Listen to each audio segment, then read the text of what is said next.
네, 안녕하세요. 저는 설치와 미디어 작업을 하고 있는 유수진입니다. 이번 시선전은 제가 세상을 바라보는 시선에 따라서 전시를 구성했는데요. 공간을 크게 1번 공간과 2번 공간으로 나누게 되는데요. 1번 공간은 개인의 기로 위쪽에서 아래로, 또 2번 공간은 집단의 기로 아래에서 위쪽으로 시선을 옮겨갈 수 있도록 공간을 나누었습니다. 제1공간에 2016년부터 이어져 와 있는 스와치 작업이 전시되어 있는데요. 아현동, 만리동, 동대문, 봉제골목 등에서 일어나는 변화에 대한 개인의 기록에서 시작한 작업입니다. 네모난 화이트 큐브 공간에서 위에서 아래로 혹은 또 좌에서 우로 이렇게 천을 흐트러 내려뜨리거나 아니면 고정시키면서 설치를 진행하면서 이 공간이 가진 구조들은 안 보이고 그냥 이 천들이 가졌던, 이 개인들이 가졌던 이전의 활기에 대해서 기록하고자 하였습니다. 이전에는 특별한 이유 없이 스와치라고 불리우는 이 천들을 수집하고 있었는데요. 버려진 헝겊 조각들에서 봉제골목 사람들의 이야기를 찾을 수 있었고, 그냥 스와치만 수집하던 것이 이후에는 개인의 이야기들도 같이 수집하는 방식으로 바뀌었고요. 그래서 그 수집 후에 한번 이것을 개인의 이야기들을 엮어보자 하는 마음으로 큰 천을 제작하게 되었습니다.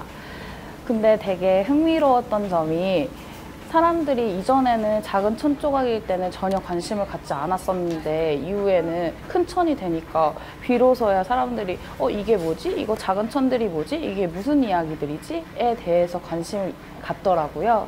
그러던 중에 아현동 봉제골목에 우연히 천을 수집하기 위해 방문했었고, 그곳에서 만났던 공간이 바로 바람자리라는 곳인데요. 바람자리라는 게 한여름에도, 뜨거운 여름에도 시원한 바람이 분다고 해서 바람자리라는 이름이 있었는데, 그렇다 보니까 다양한 사람들이 거기 모여서 다양한 이야기를 하고 있더라고요. 제가 들었던 이야기 중에 가장 재미있었던 이야기는, 아현동이 지금은 커다란 빌딩 숲이에요. 근데 이전에는 그 아현동에 우물자리가 되게 많아서 100여 개가 넘었다고 해요. 그리고 제가 방문했었을 당시에는 한 3, 4년 전만 해도 실제 우물이 있었고, 그 우물이 3, 4개 정도는 있어서, 물론 식수로는 사용을 못하지만 사람들이 빨래도 하고 세차도 하는 용도로 사용했다고 하더라고요. 그리고 제가 느끼지 못했던 감정인데, 사람들이 골목 서로 집들을 다 알아서 정말 숟가락 개수까지 안다, 그런 이야기들도 많이 들을 수 있었고, 이게 참 흥미로웠습니다. 기존의 스와치 작업과 더불어 개인의 기록에서 집단의 기록으로 제 시선을 넓혔습니다. 공간의 현장을 방문해서 현장을 다시 해체하고 판넬로 제작해서 그 판넬로 다시 공간을 재구성함으로써 현장을 기록하고자 합니다. 이번에 제가 시선이 머물게 된 곳은 갤러리가 위치한 충무로 일대의 인쇄소들입니다.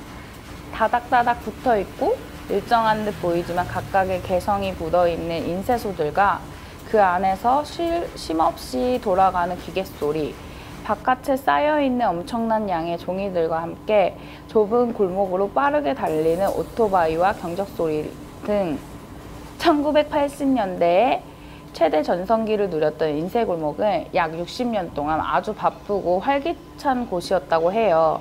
근데 최근에는 아무래도 다양한 매체가 개발되다 보니까 인쇄소라는 게 사양 산업이 돼버렸고, 그래서 지금은 도시개발 사업으로 인해서 곧 이주하거나 사라질 위기에 처해 있어요. 그럼에도 불구하고 많은 인쇄소는 아이러니하게도 그 어느 때보다 활기차 보였습니다. 이러한 현실을 마주하고 있는 인쇄골목의 상황에서 지금을 살아가고 있는 개인의 이야기와 골목의 풍경을 수집하고 그 공간 속에서 찾을 수 있는 활기를 기록하고자 합니다. 재미있었던 점은, 아무래도 이번에 인쇄골목에서 작업을 하게 되니까 사장님들을 되게 여러 번 뵙게 됐어요. 그래서 사장님들이 떡볶이도 사주시고 음료수도 사주시고 해서 그 점이 가장 재미있었습니다. 갤러리에 일반 사람들이 방문한다는 것이 사실은 되게 힘든 일이잖아요. 근데 갤러리가 역사 안에 있어서 사람들이 쉽게 오고 가고 할 수 있다는 점이 되게 흥미로운 지점인 것 같아요.